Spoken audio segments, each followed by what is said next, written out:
welcome to Comic Books and You. Today we're going to cover City Boy issues 2 of 6. I haven't heard anything about this being extended or being converted into an ongoing. I mean, it just started, and we don't have, as usual, any real sales figures on this. We'll talk about this more later. But this is a continuation of the one story we had last time as part of the We Are Legends publishing initiative. When you have so many publishing initiative, things can't end well. That's what I keep saying.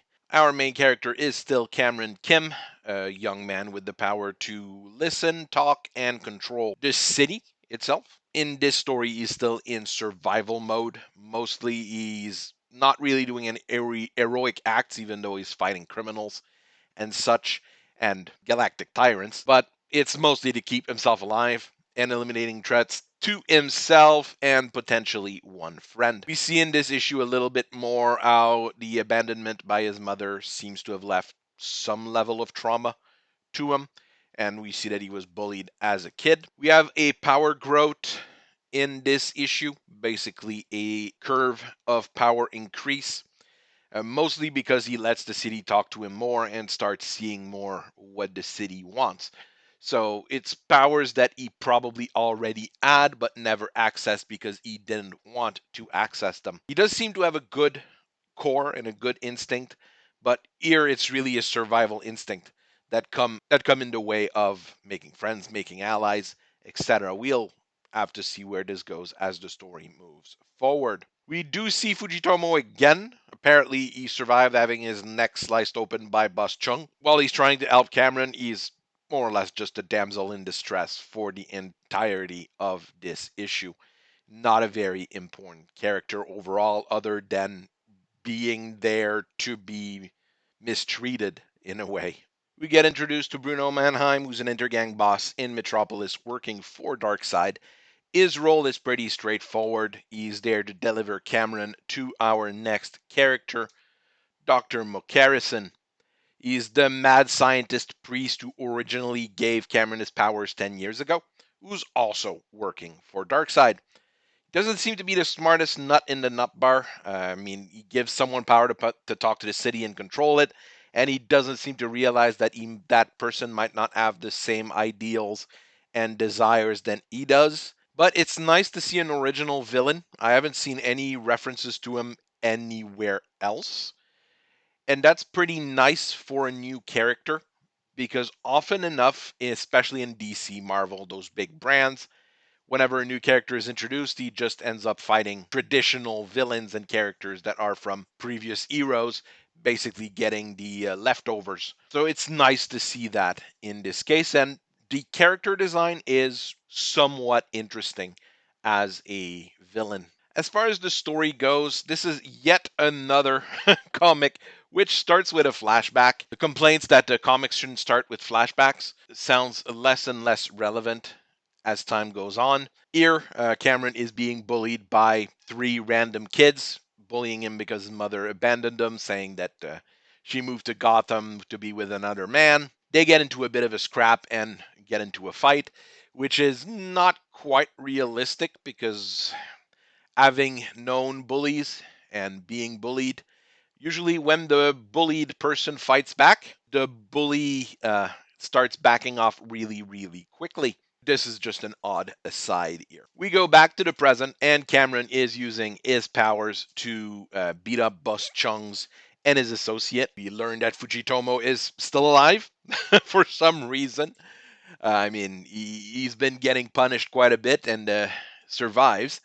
But Cameron is able to overcome the Tongs, working for Boss Chung. Seems to be a pretty straightforward fight, which is pretty nice. Cameron grabs Boss Chung's knife and uses his power to see all that Chung's done with it, and it kind of overwhelms his perception and gets him even madder than he was, and things get to degenerate a little bit at that point. But before things get really bad for Boss Chung and for Cameron, in a way, Bruno Mannheim busts through a wall and tells Chung that he is now in charge of the situation. He shoots Fujitomo with this weird potato gun, and he captures Cameron. Cameron wakes up tied up to the same machine that he was tied up originally by Dr. Mokarison 10 years ago. And Mokarison starts berating him for only using his power to find Trinket and basically survive in the city while he could take it over. And he tries to amplify Cameron's power, give him visions of the future where he sees Darkseid taking over Metropolis and burning it to the ground, turning it into another apocalypse. We don't have Darkseid talking at all here, but we do have a good picture of him. It's not a bad interpretation of the character. McCarrison tries to tell Cameron that Darkseid wish are the wishes of the city, but Cameron kind of opposes him. And while the mad scientist threatens Fujitomo again, I mean, he's always there to be threatened. Cameron kind of gets mad and unleashes his full power, turning Metropolis spirit into basically a giant metal concrete pipes dragon, which looks really awesome. Having the massive dragon there and busting through the intergang troops, Cameron starts dealing quite a bit of damage and saying that no, this is my city now. Superman shows up, busts the dragon open, and says that no, I think this is our city, which is kind of something I would expect Superman to do, as a giant monster in a city is generally not a great thing. And this is how this particular issue ends. I don't think this is a bad story overall. It does show fun development on the characters' parts, does give us a decent chunk of action, which is good as well. It does set up a bit of a rivalry between Chung and Bruno Mannheim. That'll probably won't get explored a whole lot, but that is there. And the introduction of Superman here could be a very good thing if Cameron kind of attaches to him and starts learning the rope of superhero business. Or could be a bad thing if Cameron decides to fight Superman, because Superman as a villain never works. That's just how it is. For this particular issue, I got the alternate cover from my local comic book shop.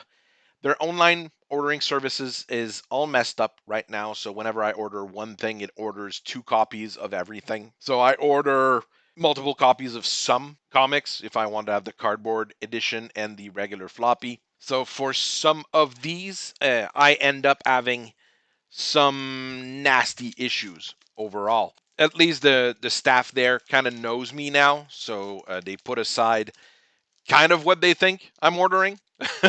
They know I'm not big into Batman, so they don't put out the Batman stuff out, but they'll put the Green Arrow, Green Lantern, all that stuff out because they think that's what I've been ordering.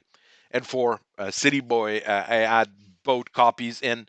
Just decided to take that one because I like the cardboard covers better than the floppy ones, just because they'll keep better in the long run.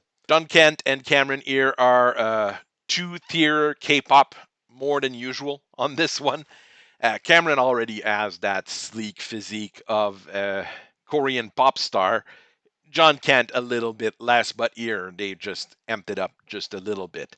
We do see a Superman in this book, just as dad instead of John, but hey, it's already a start. The white background in the back feels kind of lazy. It's in Gotham and not in Metropolis. Not a huge fan of it. The smoke effect is not bad behind Cameron. Not a huge fan of that cover. It's a pinup cover, which generally I enjoy, but here in this case, it missing something to draw your attention. It's just not as good as it could be. My son said that he liked the original cover, which we have on the first page of this presentation, more than this one. Standard DC fare on a cardboard stock cover. Nothing interesting here in terms of the book itself. The color in this are generally muted. We've got a lot of earth tones, city tones, I guess that's a better term to use because it's a lot, and I mean a lot of gray in there. It's not as sharp as what we get in a lot of modern digital coloring, but it's not as soft as traditional pencil coloring or felt tip pen coloring either. So it's in a weird place in terms of art, but it's not bad. I mean, honestly, I think it looks good. And sometimes the color being too vibrant in some other comics causes issues. or the colors being too dark in all those Batman issues also can be an issue. We get the Night Terrors mini intro at the end of this book, like we do with almost all the books being released this month. I don't know, I don't feel like it cuts into the page count of most of those books. I mean, it gets repetitive when you buy multiple issues. I've only read it once, and I had to flip through it a couple times at this point. We get the one page month one checklist on there. At my local shop, they do have Black Adam and Poison Ivy issues 1. Should I get them? I'm really not sure. I did enjoy Joker quite a bit. Ravager, not as much. Shazam, not much. Green Lantern, I liked. It's a little bit weird.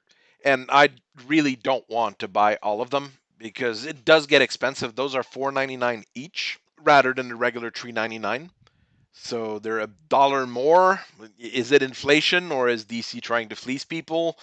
I can't tell either. It's just a 2 month event at least, so it's not like 6 months where you have to hunt for books all over the place.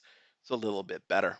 We get the ads for the current and upcoming movies. The Flash, who's going to It Digital, I think next week or something like that, and it was a catastrophic flop at the box office. Blue Beetle, this is the old ad here still, which will also be a catastrophic flop. I can already expect it. Unless something really weird happens, I don't see Blue Beetle even making up its $100 million budget. Those are both at the back cover and back flap. There's a new Blue Beetle ad that's in the comics that came out this week. We'll probably see it later in the month. And that's a lot better than this one in terms of art. Front flap is My Adventures with Superman. That's basically been the front flap in almost all of the current comics. I mean, being about the only TV show currently running for DC, that might be it. As more episodes become available, it looks lamer and lamer. None of the villains look like they should. Banshee had a weird helmet rather than looking like a Banshee. Livewire was awful. Deathstroke was awful. It doesn't seem to hit the mark for that. Some people say the actual story between Lois Lane, Superman, and Blackie Olsen kind of works. I have my doubts, but still, it's not terrible on that end. For everything else, however, everybody's been saying that it's rather terrible. Only watched the first episode, wasn't impressed. So to that, we get the Flash movie with his books, which is a nice touch, I believe. Trying to tie in your movie with the books. That's what all of those companies should be doing a whole lot more. And they should actually start following the manga format a lot more than the current format. And we get the big 3 page ad for One Bad Day Batman hardcover books. If you've noticed here, going through all the ads, nothing is revenue generating in this book. We don't have anything which gives money to DC or Warner Brothers. It's all internal. As far as artistic merit goes, I'm having a problem with the kids at the start. They just don't look right. Uh, I'm not sure if it's a lack of training or probably not drawing enough kids. The proportion seems wrong. They just don't look right. The positioning doesn't look right on them. Cameron's about the only one who looks more or less normal, but it's just because he's small size, teen, young adult Cameron. Cameron fighting Boss Chung is pretty cool with how he controls the building, how he warps the ground to protect Fujitomo while hitting some of the other guys. But there is something really weird here. We were in a small basement, probably, bottom of a store kind of thing, pretty darn small. Now the place looks massive with things moving all over the place. The building on top of this is probably completely destroyed. It feels kind of weird. That's just a feeling you get as you read through this. I mean, and their Erie's using the spirit bomb, but it does look good. It looks like he's lifting up the ground to go smash down on the target. This works. I mean, it looks a bit silly if you've read enough Akira or Akira Toriyama, but it does work. There's a weird gripe that I have here. Boss Chung's gun is perfectly functional. It's good old-fashioned Glock, nothing super special. But once you get to the Intergang Goon and Bruno Mannheim gun, they're supposed to look sci-fi energy weapon kind of thing, but all they do is look like potato guns. They don't look good at all, which is an issue when you're trying to make your bad guys threatening. Background work is generally fairly simple. It's concrete with cracks, and that's is what you are going to see throughout this book. There's a few pages with computers and some machinery in the background. It's functional, but it's not super fancy. And I mean, it works for what it is. The one page we have with Cameron seeing the whole city, it's once again functional, but it's not super stylish. If you look at it this way, it's missing something, especially after we've seen recently some skylines in Bamaran, some skylines in Akira, and some skyline even in other basic comics. So it kind of looks a little bit lame overall for that, but it's functional. It doesn't break your immersion. It doesn't break your ability to read the story. The panel work here is also very functional. Nothing super fantastic. We have a lot of top to bottom split with 4 to 5 panels with simple-ish background. Pages are generally well used, but we have no real bleeding panel. We don't have anything fancy being used as far as techniques or panel work. We've got a full page with Superman showing up. I would have maybe used a full page for the dragon instead. The fanciest panel you get is really this one when Cameron looks into the past of Boss Chung's knife. That one here, kind of nice with the broken cityscape, let's say, that splits the page. That one's pretty good. The rest of it, it's functional. I'm not going to say it's bad. I mean, we've seen bad. This is just, it works. It is the kind of thing that I would expect more in Franco Belgian comics, a simple panel work, than in American comics. The City Spirit Dragon looks really cool, really amazing. I hope we see it again, even though it was just destroyed by Superman. I mean, Cameron could probably recreate it. It's the kind of thing you would see in like Monster Hunter, Dark Souls, big dragons that look really scary and that are not always 100%, natural. It works really well in the story, even though we get very few shots of it. As far as story element goes, how many times will Fujitomo die? He had his neck sliced. He was shot by Bruno Mannheim. Now he's hooked up to a mad scientist machine. For a random homeless dude, that's pretty terrifying. Unless there's something really weird or some background that we don't know about him, I have no idea why he's sticking up to Cameron that much. It's not because they got a meal together the day before that you would sacrifice so much for someone else. Kind of feels a little bit weird and a bit of a weaker aspect here to drive Cameron's motivation. Maybe he should have been just killed in the previous issue, and it would have helped the story a little bit. Here we have Fujitomo being zapped on the chair for some reason. I'm also not sure about the massive power increase Cameron has in this. We went from basic warping concrete and building to creating a full-blown giant dragon in a matter of a few pages. And in issue 1, all he was really using his power for was super Google Maps to find things.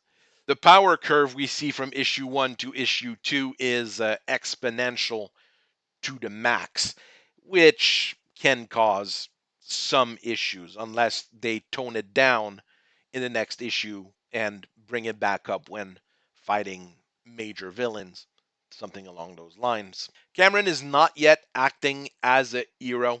He's just a person with superpowers trying to survive.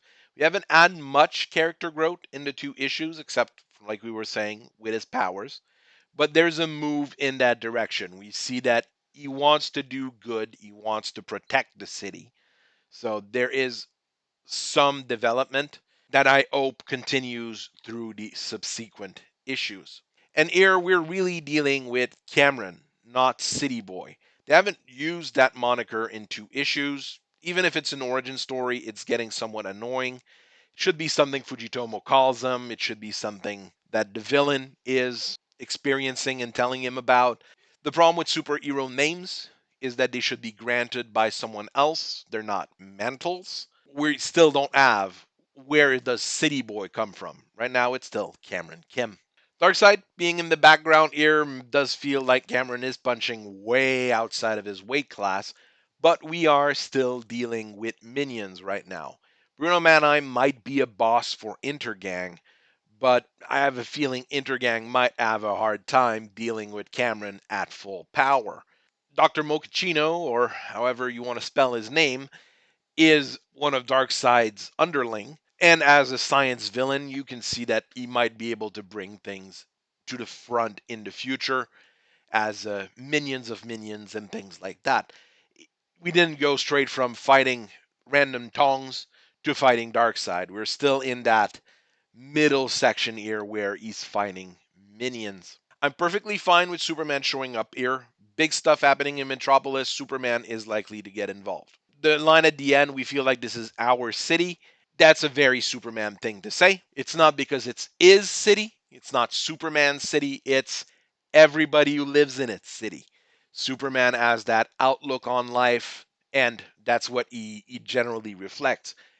If that's not what's going to be reflected in the next issue, that could be an issue, that could be a problem or a mischaracterization of Superman. But he does have a kind look on his face here, which is interesting and probably a good thing. I hope this moves in the right direction and we don't have a further disconstruction of Superman. There is other lack of feminine energy in this book. I would have probably preferred Supergirl or Power Girl showing up to destroy the dragon than Superman, just to have a little bit of feminine energy in there. It's nice to have some women every once in a while.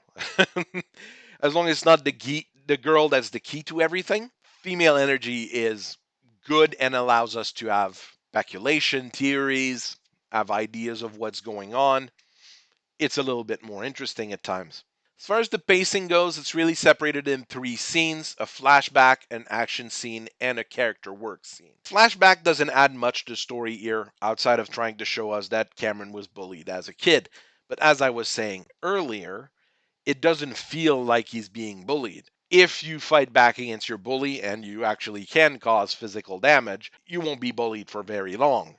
You might be the one turning into a bully, actually, from doing that. At least it's show don't tell. It shows us that Cameron had issues when he was a kid, but I have a feeling that you could just rip off those 2 pages, slap in a page with the dragon fighting Intergang, an additional page of that, maybe an additional page of Cameron fighting the Tongs, and we'd have a better overall story in only 2 scenes.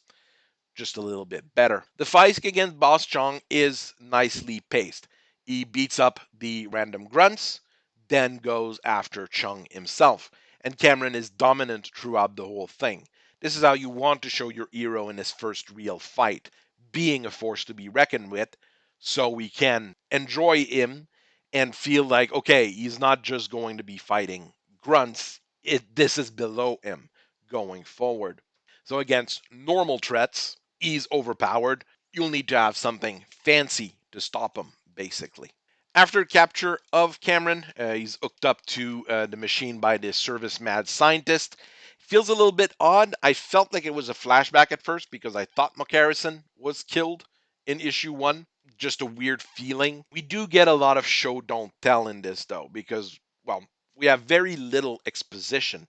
We get shown Darkseid taking over the city. We get shown Cameron connecting with the city. We get a few details here and there and a few speech bubbles that introduce concepts, but it's not overly used. It's pretty nice to see when compared to some books that we've had earlier.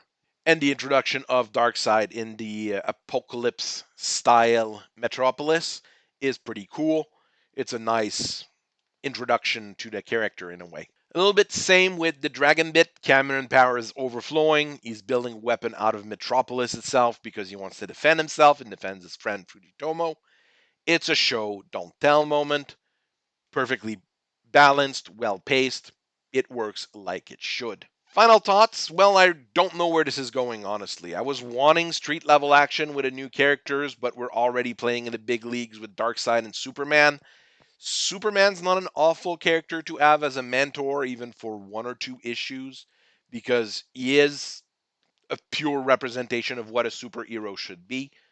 Not a bad thing. Darkseid, really not sure to have that as a villain in issues 1 through 6 of a new character. But if we're just dealing with the minions until the end of the run, that'll be fine. Cameron himself is an interesting character. He's got an interesting power set that's cool, it's flexible. We don't understand it well. Is it magical? Is it science based? How does it really work? I mean, the only other character with a power somewhat similar is a magic user. Kind of fun to be playing with a new character, but who knows where this is really going to go. Because the sales number for this are unavailable as usual, but you can kind of guess where it is by looking at different things. We're not getting any of the brand new massive it from DC ads anywhere or discussion anywhere. The only We Are Legend comic that anybody's really talked about was Spirit World because the main character is non binary. The main story or anything that has to do with the book, nobody's talking about it. In fact, the main character is non binary. That's super important. Not a good and not a good sign for that old publishing initiative. We don't have a second printing of this book of issue 1 or issue 2. And as I looked trying to find some detail, ICV2 seems to have a top 50 of the singles comics. There's a top 200 that's available if you get a professional subscription to their service. I am not ready to pay to get sales figures that are inaccurate, anyways. But it wasn't in the top 50 in the month of May when it actually launched, which is not a strong indictment for a brand new character. I'm honestly not sure any of the We Are Legend characters will survive past their 6 issues miniseries. Might be able to get a big team miniseries with all of them grouped together, but we have to get the idea that diversity heroes are not selling right now. The milestone stuff, not moving units. The secondary bat characters, not moving unit. Gay Robin, not moving units. This is kind of annoying that they keep trying to push those characters when they could be spending those resources and that money towards improving what they already have, or maybe building something that actually works. So those were my thoughts on this particular book. I thank you very much for listening to me today. I hope you have a very nice rest of your day. Thank you for listening to me. Keep on reading comics, keep on enjoying them. So I'll keep analyzing them, and I'll see you all later. Bye bye.